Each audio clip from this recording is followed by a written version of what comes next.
রমজান মাসে 7টি করণীয় আর 7টি বর্জনীয় বিষয়।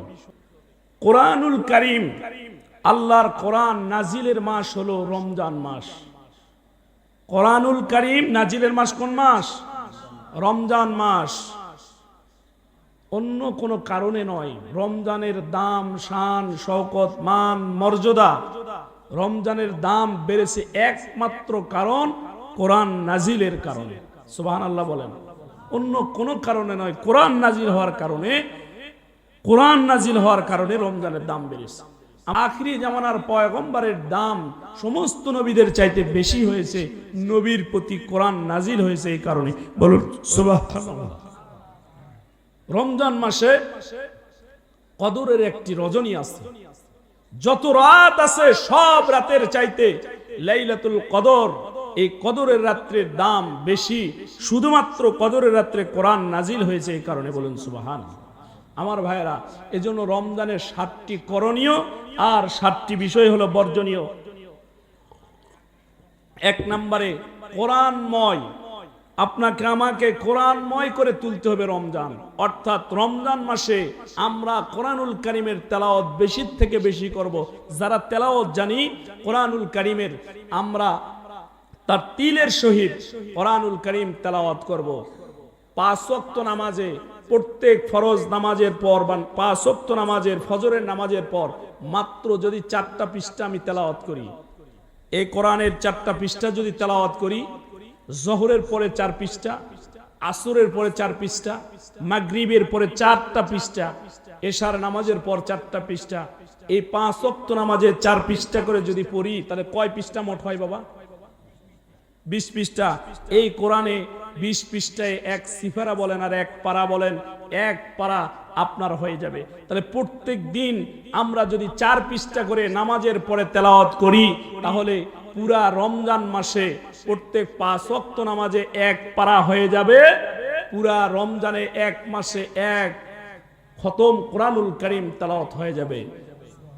এজন্য আমরা নিয়ত করব রমজানটা যেন আমাদের হয় কোরআনুল কারীমের তেলাওয়াত দিয়ে। আমরা যেন রমজানে, পুরা রমজান মাস কোরআনময় 2025-এর রমজানটা যেন হয় কোরআনুল কারীমের তেলাওয়াত দিয়ে। আমরা 25-এর রমজান বেশি থেকে বেশি কোরআনের তেলাওয়াত করব ইনশাআল্লাহ। আমার মুসলমান ভাইরা আমার, রমজানুল মুবারকের দ্বিতীয় করণীয় হলো তারাবির নামাজটা ধীরস্থির ভাবে পড়া। আমরা যারা আছি রেলগাড়ির মতো তারাবির নামাজ পড়ি, মানে ইমাম সাহেব খালি কোরআন খতম করলেই হলো। কোরআনুল কারীম ওইভাবে তেলাওয়াত করলে কোরআন লানত করবে যদি কোরআনের হক অনুযায়ী কোরআন তেলাওয়াত না করেন। এজন্য তার তিলের সহিত তারাবির নামাজ আদায় করব। মুসল্লি যারা আমরা থাকি তারাও বলবো যে হুজুর আমরা আপনার পিছনে আছি, কোনো সমস্যা নাই, আপনি ধীরস্থির ভাবে তারাবির নামাজটা আদায় করুন। পারবো তো ইনশাআল্লাহ? তাহলে রমজানুল মুবারকের প্রথম করণীয় হলো যে কোরআনুল কারীমের তেলাওয়াত বেশি বেশি করা। দ্বিতীয় করণীয় হলো রাতের বেলা তারাবির নামাজটা ধীরস্থির ভাবে পড়া। আমরা পারবো তো ইনশাআল্লাহ? তাহলে ধীরস্থির ভাবে তারাবির নামাজটা আমরা পড়ব।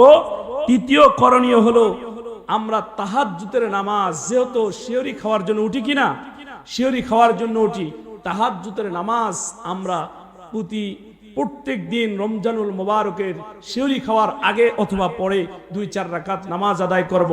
আল্লাহ রাব্বুল আলামিন যেন তৌফিক দান করে। সকলে বলুন আমিন। কোন ব্যক্তি যদি আল্লাহর কাছে প্রিয় হইতে চান, আল্লাহর কাছে পছন্দের হইতে চান, ভালোবাসার পাত্র হইতে চান, রাতের বেলা শেষ রাতে তাহাজ্জুদের নামাজ পড়েন।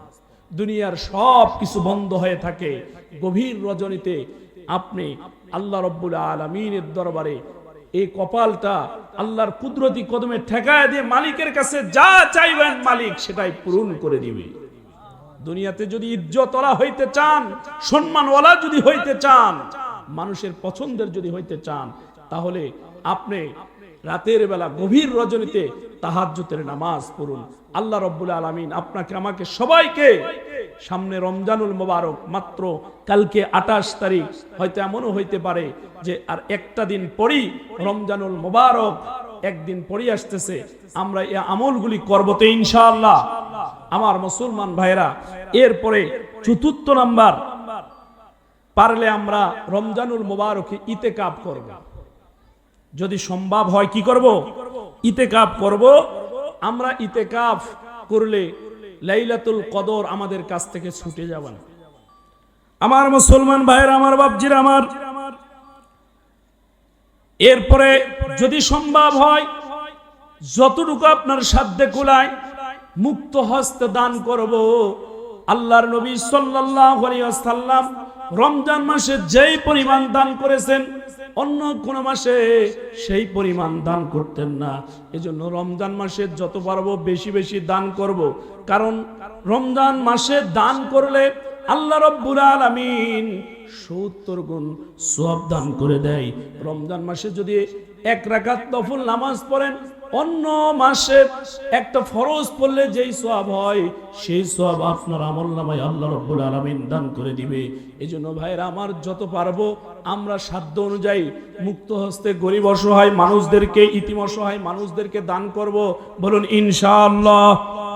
আমার মুসলমান ভাইরা আমার, এরপরে 6 নাম্বার রমজানের করণীয় হলো সাধ্য অনুযায়ী ইফতার করাবো। সাধ্য অনুযায়ী কি করাবো বাবা? ইফতার করাবো। আল্লাহ রাসূল সাল্লাল্লাহু আলাইহি ওয়াসাল্লাম বসা আছেন, সাহাবী জিজ্ঞেস করলেন, ইয়া রাসূলুল্লাহ, ইয়া হাবিবাল্লাহ, আমি তো গরিব মানুষ, ইফতারের যে ফজিলত বর্ণনা করলেন নবী গো, কেউ যদি কাউকে ইফতার করায় রোজা থাকলে যেই পরিমাণ সওয়াব হয় সেই পরিমাণ সওয়াব আল্লাহ রাব্বুল আলামিন তার আমলনামায় দান করে দেয়। ও পয়গম্বর, আমি তো গরিব, নবী গো তাকে তৃপ্তি সহকারে ইফতার তো করাইতে পারবো না। আল্লাহর নবী বলেন, 1 ঢোক দুধ দিয়েও যদি কাউকে তুমি ইফতার করাইতে পারো, অথবা একটা খেজুর দিয়ে, অথবা যদি তুমি পারো পানি দিয়েও যদি ইফতার করাইতে পারো, একটা মানুষ সারাদিন রোজা থাকলে যেই সওয়াব হয়, একজন ব্যক্তিকে তুমি ইফতার করাইলে সেই পরিমাণ সওয়াব আল্লাহ রাব্বুল আলামিন তোমার আমলনামায় দান করে দিবে। এজন্য ভাইরা আমার, রমজানুল মুবারকের করণীয় বিষয়গুলো বলতেছিলাম। সর্বশেষ 7 নাম্বার করণীয় বিষয় হলো রমজানুল মুবারকে লাইলাতুল কদর তালাশ করা। লাইলাতুল কদরের জন্য আমরা কিছু ব্যক্তি আছি 27 তারিখ নির্দিষ্ট করে নেই, 27 তারিখে লাইলাতুল কদর খোঁজার জন্য মসজিদগুলো ভরে যায়। কথা বলেন ঠিক না ব্যাঠিক? কিন্তু নবীজি বলতেছেন, আখরি জামানার পয়গম্বর বলতেছেন যে শুধু 27 তারিখে লাইলাতুল কদর আছে তা না। লাইলাতুল কদর হলো রমজানের শেষের দশক, শেষের যে 10 দিন আছে, বিশেষ করে বেজর রজনী।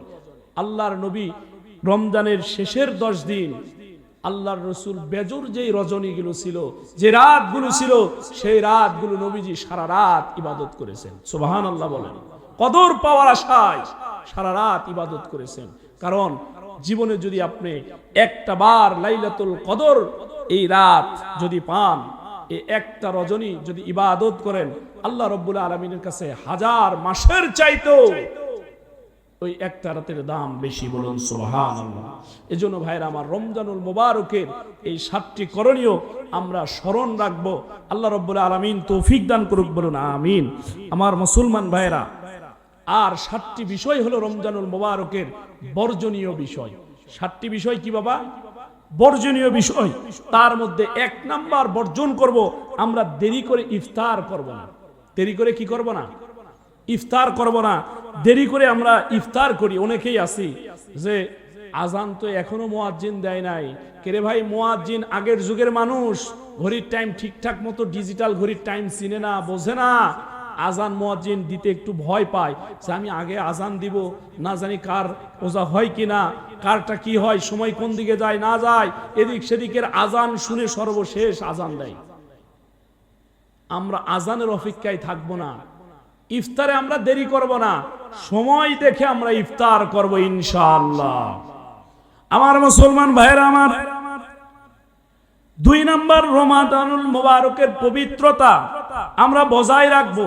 রমজানুল মুবারকে আমরা ফায়সা কথা বলবো না, কারোর সঙ্গে ঝগড়ায় লিপ্ত হব না। কেউ যদি আপনার সঙ্গে ঝগড়া করতে আসে, আপনি সঙ্গে সঙ্গে ডাকতে বলবেন, ভাইরে রমজান মাসের রোজা আমি রেখেছি, আমার সঙ্গে তুমি ঝগড়া করিও না, আমি রোজা আছি।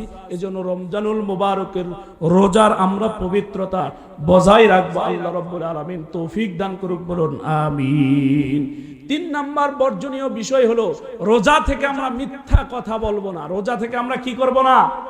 মিথ্যা কথা বলবো না। মিথ্যা বললে বান্দার মুখ থেকে দুর্গন্ধ বের হয়। একটা রোজা থাকে যদি আপনি মিথ্যা বলেন, মিথ্যা যদি ছাড়তে না পারেন, আপনি রোজাদার, আপনার ওই রোজা আল্লাহর দরবারে কবুল হবে না। এই জন্য ভাইরা আমার, রমজানুল মোবারকের বর্জনীয় বিষয়গুলোর মধ্যে 3 নাম্বার, মিথ্যা পরিহার করব রমজান মাসে। অন্য মাসে তো মিথ্যা বলবোই না, রমজানে আমরা সর্বোচ্চ চেষ্টা করব মিথ্যা থেকে বেঁচে থাকবো। আল্লাহ রাব্বুল আলামিন যেন তৌফিক দান করে, সকলেই বলুন আমিন। সম্মানিত ভাইরা আমার, 4 নাম্বার, অপচয় করব না। রমজান মাসে আমরা কি করব না? অপচয় করব না। অপচয় থেকে বেঁচে থাকবো। কারণ আল্লাহ রাব্বুল আলামিন বলেন, অপচয়কারীকে আল্লাহ পছন্দ করেন না। অপচয়কারীরা হলো শয়তানের ভাই। এজন্য অপচয় থেকে বেঁচে থাকবো। আমরা এমন কিছু ব্যক্তি আছি, রমজান মাসে বেশি বেশি অপচয় করি, নষ্ট করি খাবার, অথচ অসহায় গরিব দুঃখীরা খাবার পায় না। এজন্য আসুন আমরা অপচয় থেকে বেঁচে থাকবো। আল্লাহ রাব্বুল আলামিন রমজান মাসে যেন আমরা অপচয় থেকে বেঁচে থাকতে পারি, এমন তৌফিক দান করুক, বলুন আমিন। এরপরে বর্জনীয় বিষয়গুলোর মধ্যে, লোক দেখানো ইবাদত আমরা করব না। কিছু ব্যক্তি আছে, আমরা লোক দেখানোর জন্য ইফতার মাহফিলে যায় বসে পড়ি, রোজা নাই, এরপরে ইফতারে যায় হাজির হই। এমন বাটপার আছে না নাই? আমার মুসলমান ভাইরা আমার, বাপজিরা আমার, বন্ধুরা আমার। এরপরে 6 নাম্বার, নিত্য প্রয়োজনীয় জিনিসের দাম রমজানে বেড়ে দেয়, এমন অসাধু ব্যবসায়িক আছে না নাই? অথচ সৌদি আরবে যান, সৌদি আরবে 11 মাস ব্যবসা করে, 11টি মাস ব্যবসা করে নাই। রমজানে তারা জনগণকে ভর্তুকি দেয়, রমজানে তারা কম দেয়, রমজানে খাদ্যের দাম কম দেয়, পণ্যের দামগুলো কম রাখে। কারণ রমজানে মানুষগুলো যেন অল্প দামে পণ্যগুলো ক্রয় করে রমজানের রোজাগুলো যেন ভালোভাবে রাখতে পারে। অথচ আমাদের বাংলাদেশের অবস্থা হলো উল্টো। বাংলাদেশের অবস্থা হলো, রমজান মাসে ব্যবসা করার মতো ব্যবসা করে, ওই রমজান মাসের 1 মাসের ব্যবসার টাকা দিয়ে 11 মাস ব্যবসা হয় হোক না হয় না হোক বসে থেকে খাই। এমন অসাধু ব্যবসায়িক আছে না নাই? ও ব্যবসায়িক ভাইরা, এই মাইকের আওয়াজ যতদূর পর্যন্ত যাচ্ছে, যদি কোনো ব্যবসায়িক ভাই থেকে থাকেন, রমজান মাসে আপনি এই রোজাদারের কাছ থেকে বেশি থেকে বেশি আপনি অর্থ নিয়ে পণ্যগুলো বিক্রি করেন, তাদেরকে কষ্ট দেন, রোজাদারকে কষ্ট দিয়ে আপনি মনে করতেছেন ব্যবসায় ভালোই লাভ করতেছেন, আপনাকে আল্লাহ এমন রোগ দিবে, দেখবেন কোটি কোটি টাকা দিয়েও আপনার রোগ আর ভালো হবে না। রোজাদারকে কষ্ট দিয়ে আপনি ওই 1 মাস ব্যবসার উন্নতি করতে গিয়ে আপনি আগের থেকেই, রমজানের আগের থেকে খাদ্য আপনি মজুদ করে রেখেছেন, আপনি খাদ্যর সংকট ফেলাচ্ছেন, আর রমজানে বলতেছেন ছোলা নাই, চিনি নাই, ডাউল নাই, তেল নাই, রমজানে ময়দা নাই, আটা নাই, আর রমজানে এই কথা বলতেছেন আর গুডাউনে ভরে রাখছেন, পাবলিককে শোনাচ্ছেন, ওখান থেকে নিয়ে আসতেছেন আর বেশি দামে বিক্রি করতেছেন। আপনার পেট আল্লাহ রাব্বুল আলামিন এমন অসুস্থতার মধ্যে ফেলায় দিবে, আল্লাহ রাব্বুল আলামিন এমন আপনার অবস্থা করবে। আমার মুসলমান ভাইয়েরা, দেখবেন দুনিয়ার সাধারণ নয়, বড় বড় ডাক্তার দিয়েও আপনার চিকিৎসা করে আপনার রোগ আর ভালো করতে পারবে না। এজন্য আসুন যারা ব্যবসায়িক ভাইরা আছি, আমরা এই রমজান মাসে লাভ একেবারে সীমিত করব, বাকি 11 মাসে ব্যবসা করব। আল্লাহ তাআলা বুঝার তৌফিক দান করুন, সকলে বলুন আমিন। 7 নাম্বার বর্জনীয় বিষয়টি হলো, 7 নাম্বার বর্জনীয় বিষয়টি হলো, যাদের অধীনস্থ কর্মচারী আছে, কাজের লোক আছে, তাদের কাজগুলোকে হালকা করে দিব। আল্লাহ তাআলা রমজানুল মুবারকের এই 7টি করণীয় আর 7টি বর্জনীয় কাজ আল্লাহ